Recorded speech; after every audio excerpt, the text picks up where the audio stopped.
सर्व श्रोतृवृंदांचं या स्तोत्र शृंखलेमध्ये पुन्हा एकदा स्वागत. आपण आत्ता विविध स्तोत्र बघतोय. त्यात आपण गेल्या वेळी जे स्तोत्र पाहतोय ते इंद्रकृत रामस्तुती. नुकतीच रामनवमी झाली आहे आणि त्यानंतर आपण रामाचं वर्णन पाहतोय. आपण हेही पाहिलं की प्रत्येक देवतेचं एक विशेष महत्त्व आहे. कुठल्या देवतेनं कुणाची कधी आणि कशी स्तुती केली आहे याच्यावर ठरतं की कुठल्या देवाचं श्रेष्ठत्व कसं आहे. तसंच प्रभू रामचंद्रांची स्तुती ही देवांचा राजा जो इंद्र आहे त्यानं केली आहे. या स्तोत्राच्या प्रत्येक श्लोकामध्ये आपल्याला रामाचं एक वेगळं नाव पाहायला मिळतं. अहो, सगळीकडे रामाचं एकच नाव ठेवता आलं असतं. प्रत्येक ठिकाणी त्याचं वेगळं वेगळं नाव का ठेवलं आहे? पहिल्या श्लोकामध्ये राममिंदीवराभम घेतलं, दुसऱ्या श्लोकामध्ये राममीशम घेतलं, तिसऱ्या श्लोकामध्ये कपीशादिमित्रम घेतलं, चौथ्या श्लोकामध्ये विदेहात्मजानंद घेतलं. अशी का घेतली? प्रत्येक नावाचं एक विशेष महत्त्व आहे. राममिंदीवर अर्थात रामचंद्र. पुढे हरिम राममीशम. हरिम अर्थात सर्व वानर आणि त्यांचा ईश्वर असणारा असे हरिम राममीशम. पुढे कपीशादिमित्रम. इथे कपीश म्हणजे सुग्रीव. चौथ्या श्लोकामध्ये विदेहात्मजानंद रूपम प्रपद्ये.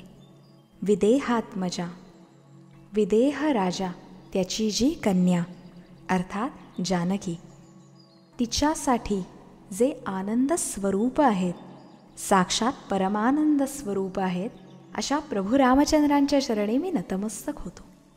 पुढच्या श्लोकामध्ये इंद्र काय म्हणतात? महायोगमाया विशेषानुयुक्तो विभासीशलीला नराकारवृत्तिः त्वदानन्दलीला कथापूर्णकर्णाः सदानन्दरूपा भवन्ति लोके. हे प्रभू, हे रामचंद्रा, तुम्ही साक्षात या पृथ्वीवरती जो अवतार घेतला ना, तो योगमायेच्या गुणांनी युक्त होऊन घेतलात. अहो, तिची लीला साकार करण्यासाठी म्हणून तर तुम्ही अवतार घेतलात आणि तुमच्या लीलारूपी कथांनी सर्वांचं मनोरंजन करण्यार्थ म्हणून तुम्ही अवतार घेतलात. तुम्ही साक्षात नित्य आनंद स्वरूप आहात. इथे महायोग माया विशेषानुयुक्तो, ज्यांच्याकडे महामाया, सर्व मायांमध्ये श्रेष्ठ असणारी जी माया आहे. अहो, फक्त विद्या नाही आहे, तर याच्या पलीकडे जाऊन आत्मस्वरूप जे आहे ना, ते सर्व काही या परब्रह्म परमानंद रामरायाकडे आहे. असेही महामाया स्वरूप असणाऱ्या जनकनंदिनी सोबत आहेत आणि तिच्या सहयुक्त आहेत आणि सदा सर्वदा आनंद स्वरूप आहेत. अशा प्रभू रामचंद्रांच्या चरणी मी नतमस्तक होतो. अहं मानपानाभिमत्त प्रमत्तो न वेदाखिलेशाभिमानाभिमानः इदानीं भवत्पादपद्मप्रसादात् त्रिलोकाधिपत्याभिमानो विनष्टः. हे प्रभू, अहम, मी स्वतःच्या अहंकारामध्येच इतका मदमस्त झालेलो होतो, उन्मत्त झालेलो होतो आणि त्याच्यामध्ये स्वतःला सन्मानित समजत होतो. आणि सोमपान, अहो, जी अतिशय दुर्लभ वल्ली आहे तिचं मला पान करता येतं, याचाच मला आनंद होता, याचाच मला उन्माद होता.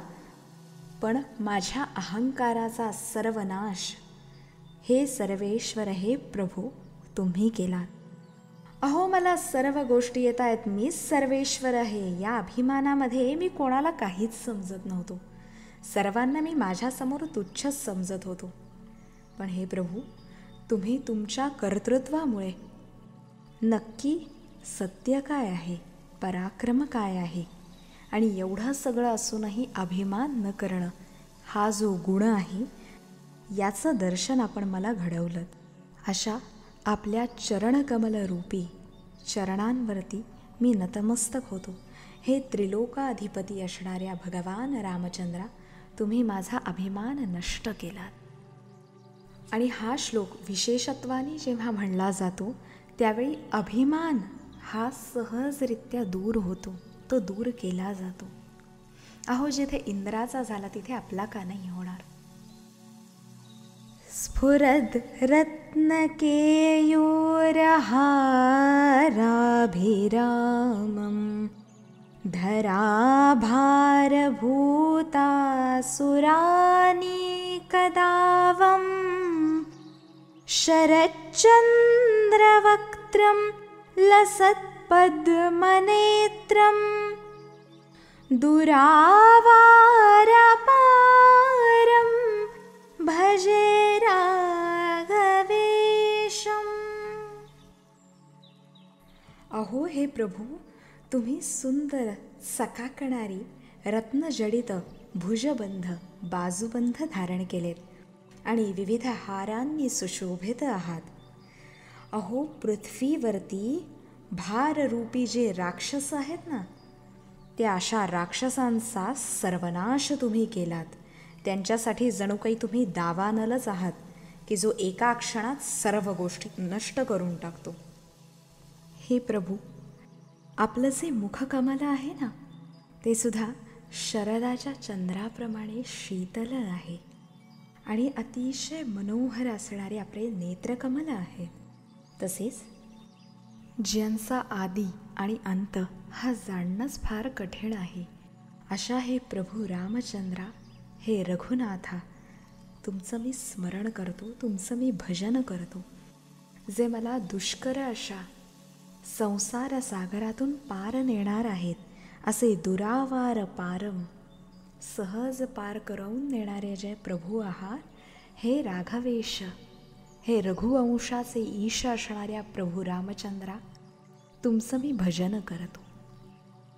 सुराधीश नीलाभ्रनीलांगकांतिं विराधादिरक्षोवधाल्लोकशान्तिं किरीटादिशोभं पुरारातिलाभं भजे रामचन्द्रं रघुणामधीशम्.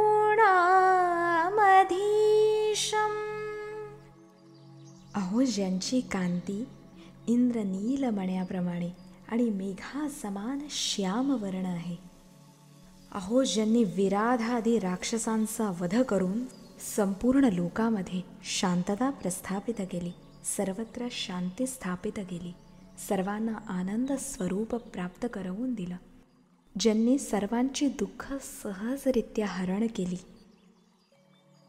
अशा हे प्रभू रामचंद्रा, आपल्यावरती जो मुकुट सुशोभित होणार आहे, अशा सुशोभित करणाऱ्या मुकुटासह ज्यांच्या चरणी साक्षात महादेव सुद्धा नतमस्तक होतात, ते सुद्धा त्यांचं परमधन समजतात स्वतःला. रामनाम हे सुद्धा महादेवांसाठी सर्वात मोठं धन आहे. अशी कथा सांगितली जाते की एकेकाळी 100 कोटी राम श्लोक लिहिले गेलेले, ज्याला आपण रामायण म्हणतो. म्हणून तर आपण म्हणतो शतकोटी प्रविस्तरम. असे हे जे 100 कोटी श्लोक जे होते ना, ते प्राप्त करण्यासाठी देव, मानव आणि राक्षस या तिघांमध्ये भरपूर भांडण झालं. हे भांडण सोडवायचं काम महादेवांनी केलं आणि प्रत्येकाला विभागून श्लोक वाटून दिले. ते वाटून दिल्यानंतर सुद्धा एक श्लोक राहिला आणि त्या श्लोकात 32 अक्षरं होती. तो श्लोक अनुष्टुप छंदामध्ये होता. त्याच्यावरती देव, मानव, राक्षस यांच्यात भांडणं सुरू झाली. मग प्रत्येकाला 10-10 अक्षरं वाटून दिली आणि शेवटची जी 2 अक्षरं महादेवांनी स्वतःकडे ठेवली ती म्हणजे राम. आणि असे राम हे रघुकुलेश्वर आहेत, सर्व धनांमध्ये श्रेष्ठ आहेत. अशा प्रभू रामचंद्रा, तुमच्या चरणी मी नतमस्तक होतो, तुमचं मी भजन करतो. लसच्चंद्रकोटि प्रकाशादिपीठे समासीनमङ्के समाधाय सीतां स्फुरत् हेमवर्णां तडित्पुञ्जभासां भजे रामचन्द्रं निवृत्तार्तितन्द्रं भजे रामचन्द्रं निवृत्तार्तितन्द्रम्.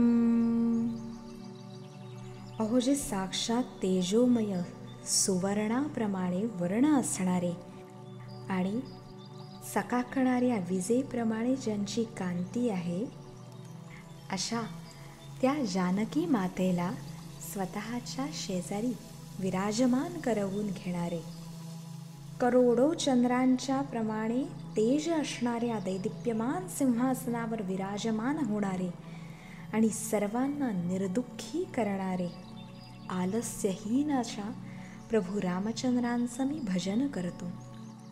असे हे प्रभू रामचंद्र आणि माता जानकी या दोघांच्याही चरणी मी नतमस्तक होतो. या दोघांचेही आशीर्वाद सतत माझ्या पाठीशी राहोत, अशी तो इंद्र प्रार्थना करतोय. जी इंद्रानं प्रार्थना केली तीच आपण करूया, की ज्यामुळे साक्षात प्रभू रामचंद्र आणि माता जानकी या दोघांचेही आशीर्वाद आपल्याला सातत्याने प्राप्त होतील. विविध संकटांपासून आपलं सहज संरक्षण होईल आणि बाहेरचीच संकटं नाही तर स्वतःशी चाललेली जी रोजची युद्ध आहेत याच्यातूनही आपलं निराकरण होईल. त्याबरोबरच या स्तोत्रामुळे आपल्याला शांतता प्राप्त होते. असं हे स्तोत्र आपण नित्य म्हणत राहूया आणि प्रभू रामचंद्रांच्या चरणी नतमस्तक होऊया. धन्यवाद.